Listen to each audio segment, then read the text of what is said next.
personalmente intento pensar en global y no quedarnos limitados a España o a un cierto territorio, sino hacer productos que puedan usarse en distintos países, ¿no? Obviamente primero en Latinoamérica por la coincidencia de idioma, pero en cualquier sitio del mundo. No creo que la tecnología tenga barreras y es lo que intento aportar, esa visión un poco más internacional.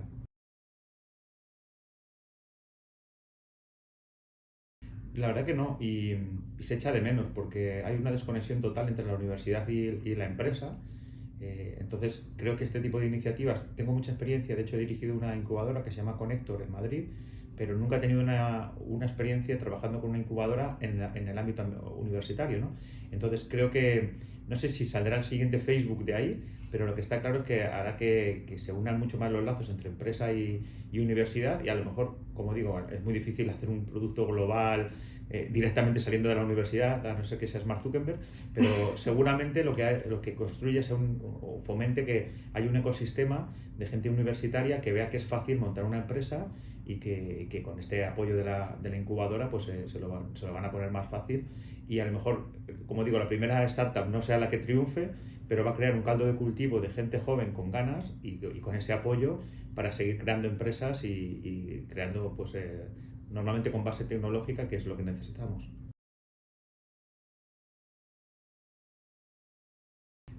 Yo creo que es importante trabajar en otros sitios, también lo primero para aprender qué quieres hacer y también para aprender lo que no quieres hacer o lo que no quieres copiar. Muchas veces es, como digo, sin ningún tipo de práctica en el entorno laboral es difícil saber cómo funcionan las cosas y es difícil entender conceptos muy importantes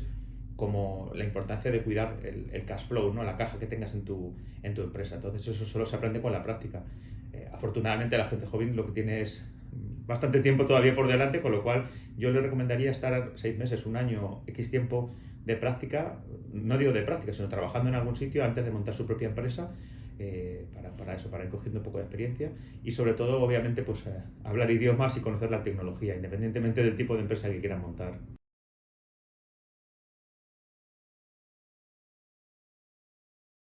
Sí, yo creo que cualquier decisión que se haga por necesidad no es que sea un error, es que la haces por necesidad. Obviamente tiene que haber una vocación, porque la vida de un emprendedor está llena de altibajos emocionales y entonces hoy te van muy bien las cosas, mañana estás deprimido porque no van tan bien las cosas. Entonces cuando estás haciendo algo obligado, normalmente en todos los aspectos de la vida, pues no le pones el mismo interés y las posibilidades de éxito se reducen muchísimo.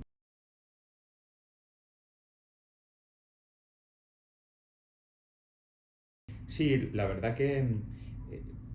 yo supongo que todos los inversores coinciden en lo mismo, pero es muy importante el equipo, la actitud que tenga. Como decíamos antes, cuando alguien emprende por necesidad se nota, porque no le brillan los ojos, no tiene ganas de comerse el mundo ni de conquistar lo que sea el producto que tenga, ¿no? Entonces el equipo es lo más importante y afortunado o lamentablemente es muy difícil valorar un equipo solo con un par de reuniones porque a veces somos personas y no es tan fácil como otros datos que son más objetivos, ¿no? Entonces hay una parte muy subjetiva que es si encajas con el equipo, si ves que pueden llevar a la startup a un éxito y luego hay una parte más del mercado, más de números, más racional, más objetiva, que es analizar si tiene sentido el mercado, si no tiene sentido, si la gente está dispuesta a pagar por ese producto o no está dispuesta a pagar. Y es un poco la suma de las dos es lo que hace que alguien invierta en una startup o que no.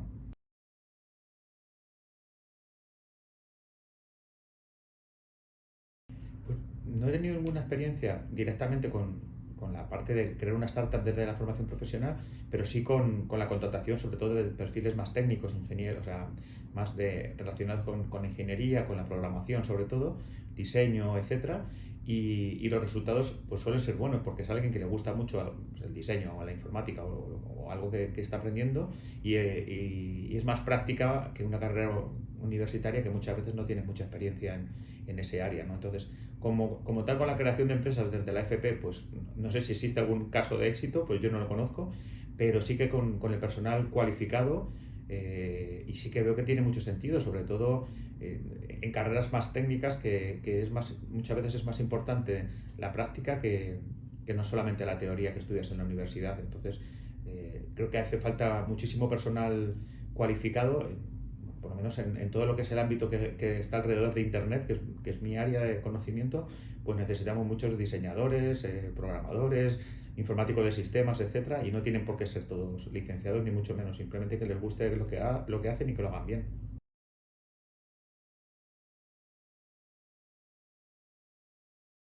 Pues antes del COVID, la verdad que todavía era un poco una ilusión, pero ahora con el COVID, como todos trabajamos desde donde podemos, cada vez se está fomentando más, ¿no?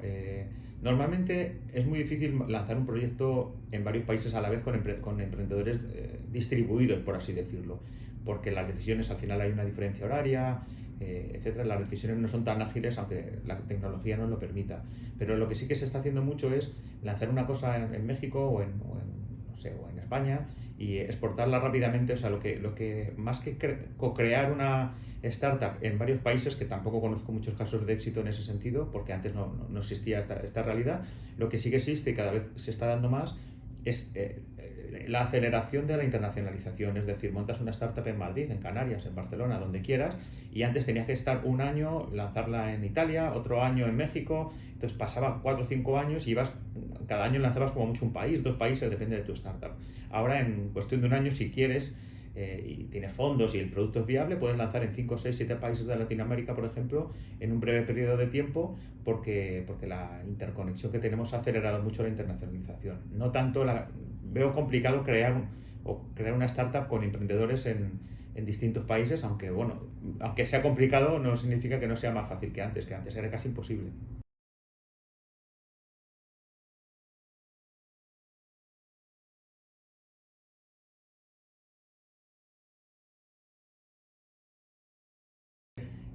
Muchas veces incluso se comete el error de ir directamente a Latinoamérica porque compartimos idioma, aunque realmente los países más parecidos a nosotros a lo mejor son Italia o son Portugal en este caso, son Francia, y la realidad de Latinoamérica y España a veces, aunque compartamos el idioma, no es la misma. Entonces, pues he tenido experiencias de todo tipo, experiencias de no haber acople cultural, lo que digo, por ejemplo, entre España y México, aunque compartamos idioma, no significa que pensemos igual en muchas cosas, pero también hay muchos casos de startup españolas que están triunfando en Latinoamérica, como Cabify, por ejemplo. Hay muchos casos de startup latinoamericanas que están triunfando en el mundo, o en España en concreto, como Platzi, por ejemplo, que es una startup, bueno, medio colombiana, bueno, se podría decirse que es colombiana, que de hecho está patrocinando ahora al Granada Fútbol Club, o sea que realmente tiene mucha presencia en España y bueno, en general en toda Latinoamérica. Entonces sí que hay muchos casos cada vez más, aunque yo también, de mi experiencia previa, de mis errores cometidos con el lanzamiento de alguna startup propia como Social Public, que lo lanzamos en toda Latinoamérica, he aprendido que a veces hay que mirar más a lo que está más cerca, que en este caso es Portugal, Italia, Francia, incluso Alemania, que no Latinoamérica, porque compartamos el mismo idioma, ¿no? Y a veces también es importante pues no ponerte metas porque no hables el idioma, o sea, decir, bueno, vamos a lanzar algo que sea mundial. Lo que pasa es que ahí pues los españoles tenemos bastante desventaja por no hablar bien inglés y por no poder expresarnos o incluso recabar fondos americanos, ¿no? Es una asignatura un poco pendiente, aunque ya hay gente como Iñaki Berenguer en Nueva York que está haciendo un gran trabajo en ese sentido.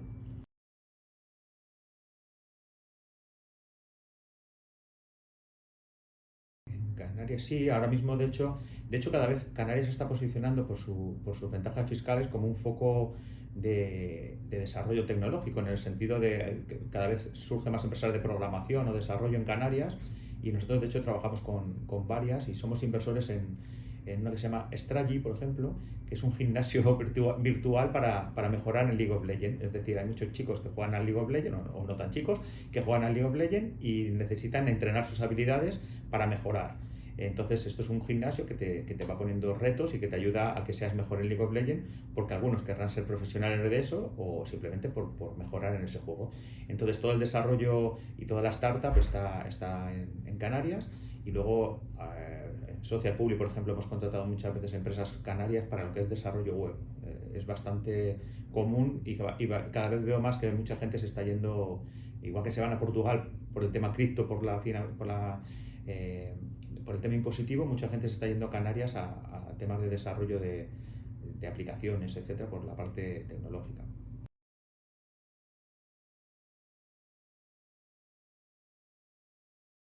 Yo creo que o sea, La Palma creo que tiene una oportunidad de aprovechar el sentimiento de cariño, entre comillas, que se ha generado en toda España por lo que ha pasado con el volcán. Y entonces yo creo que parte con esa empatía de la gente y parte con ese sentimiento proclive a ir a Canarias, en concreto a La Palma, ¿no?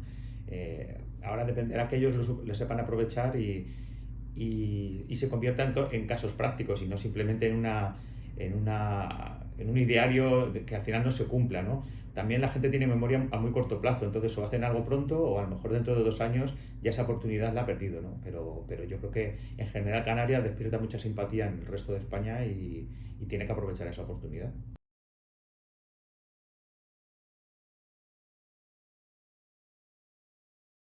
Sí, yo creo que ahora mismo hay muchísimo capital en el mercado de family offices, de fondos de inversión, pero sobre todo de gente, entre comillas, normal o que tiene un cierto capital y que no le importa pues destinarlo a invertir en startup. Lógicamente, lo que hacen es invertir en startup en fase semilla, ¿no? En seed, y, y sí que vemos que antes la inversión era algo muy profesionalizado, de muy pocos grupos que controlaban todo el panorama de startups y ahora mismo casi, no sé, casi todos tenemos algún amigo que te dice he metido 3.000 euros en una startup de camiones en no sé dónde, que dices, bueno, pero ¿y cómo has llegado a eso, no? Entonces, por así decirlo, se ha profesionalizado mucho el sector de la inversión y a la vez se ha amateurizado mucho, ¿no? Se está entrando mucha gente, entre comillas, normal o sin experiencia previa en inversiones y lógicamente tienen que entrar en capital semilla porque es lo más accesible, ¿no? A mí me gusta mucho también entrar personalmente o desde nuestra agencia del Internet República, me gusta mucho entrar en capital semilla porque, porque es donde más puedes afectar o donde más puedes apoyar al emprendedor, que nosotros muchas veces ya hemos pasado por esos problemas que tienen y les podemos ayudar más. Aparte que tampoco somos un gran socio financiero, pero sobre todo les podemos entender y ayudar más que en unas rondas muy posteriores donde ya es una cosa, ya lo veo más profesionalizado y más una inversión más financiera que en nuestro caso que intentamos ser un socio pues estratégico que te ayude desde el principio.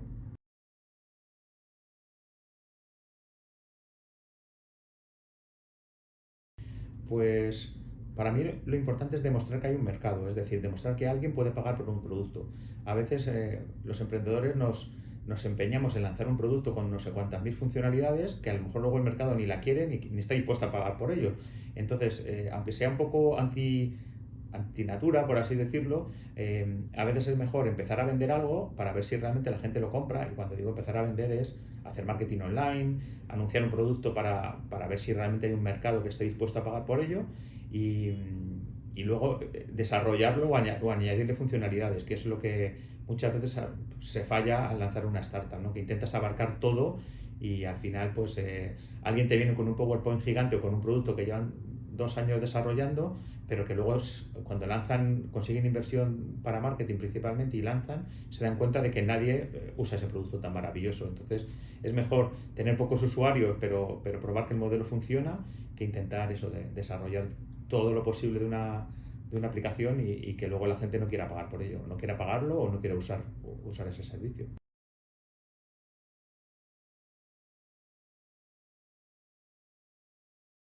Bueno, tengo más experiencia con el crowdfunding, es decir, que mucha gente, inversores no profesionales, pongan 1.000 euros, 2.000, 5.000, X dinero para financiar una startup. Al final es un proceso muy complejo porque no tienes uno o dos socios, sino que tienes al final 50 o 70 socios que cada uno tiene sus intereses, sus preguntas y con los cuales no tienes una relación muy personal realmente porque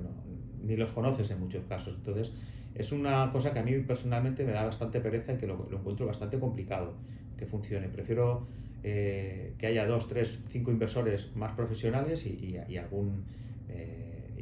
inversor privado que no dejarlo abierto y que cualquiera, entre comillas, puede invertir en tu startup. Pero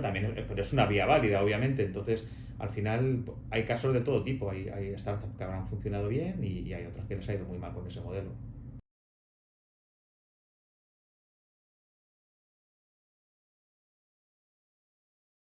Pues, como decía, al final hay una parte personal de ver lo que transmite el emprendedor o los emprendedores y luego hay una parte racional de analizar esas métricas. También,